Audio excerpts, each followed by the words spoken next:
America అధ్యక్షుడు Trump tariffs ప్రభావంపై Fed chairman Powell స్పందించారు. సుంకాలు, ద్రవ్యోల్బణం, నిరుద్యోగితను అదుపులో ఉంచేందుకు చేసే ప్రయత్నాలను దెబ్బతీయవచ్చని ఆయన పేర్కొన్నారు. ప్రస్తుతానికి అదుపులో పరిస్థితులు ఉన్నప్పటికీ ట్రంప్ తీసుకునే నిర్ణయాలకు అనుగుణంగా పాలసీని ముందుకు తీసుకువెళ్లనున్నట్లు చెప్పారు. దీంతో ఒక్కసారిగా పసిడికి డిమాండ్ పెరుగుతోంది. దీనికి తోడు ఇప్పటికే డాలర్ బలహీనపడడం వల్ల స్పాట్ మార్కెట్లలో గోల్డ్ సరికొత్త రికార్డు గరిష్టాలను తాకిన సంగతి తెలిసిందే. అయితే రిటైల్ షాపింగ్ చేయడానికి ముందు కొనుగోలుదారులు నేటి ధరలను తప్పక పరిశీలించాల్సి ఉంటుంది.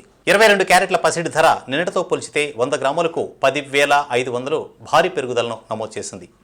దీంతో దేశంలోని వివిధ నగరాల్లో నేడు పెరిగినటువంటి రిటైల్ గోల్డ్ విక్రయ ధరలను పరిశీలిస్తే చెన్నైలో 8,920 రూపాయలు, ముంబైలో 8,920 రూపాయలు, ఢిల్లీలో 8,935, కలకత్తాలో 8,920, బెంగళూరులో 8,920, కేరళలో 8,920, పూణేలోనూ అదే ధర, వడోదరాలోనూ 8,925, జైపూర్లో 8,935, లక్నోలో 8,935, మంగళూరులో 8,920, అయోధ్యలో 8,935, అలాగే గురుగ్రామ్లో 8,935, నోయిడాలో కూడా 8,935 వద్ద కొనసాగుతున్నాయి. ఇదే క్రమంలో 24 క్యారెట్ల పసిడి ధరలో నిన్నటితో పోల్చితే 100 గ్రాములకు ఏకంగా 11,400 భారీ పెరుగుదలను నమోదు చేసింది. దీంతో దేశంలోని ప్రముఖ నగరాల్లో నేడు పెరిగిన రిటైల్ గోల్డ్ విక్రయ రేట్లను పరిశీలిస్తే చెన్నైలో 9,731, ముంబైలో 9,731, ఢిల్లీలో 9,746 రూపాయలు, కేరళలో 9,731,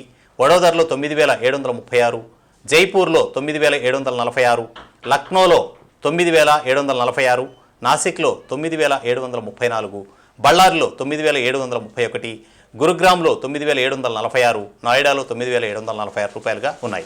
ఇదే క్రమంలో 2 తెలుగు రాష్ట్రాల్లోని ప్రధాన నగరాలైన హైదరాబాద్, కరీంనగర్, వరంగల్, విజయవాడ, నెల్లూరు, తిరుపతి, కాకినాడల్లో నేడు 22 క్యారెట్ల గ్రాము బంగారం ధర తులం 10 గ్రాములకు 89,200 వద్ద కొనసాగుతుండగా 24 క్యారెట్ల గోల్డ్ రిటైల్ విక్రయ ధరలు తులం 97,310 రూపాయలుగా విక్రయాలు జరుగుతున్నాయి. ఇదే క్రమంలో వెండి ధర కేజీకి 2 తెలుగు రాష్ట్రాల్లో 100 రూపాయల స్వల్ప తగ్గుదలతో 1,10,000 వద్ద కొనసాగుతోంది.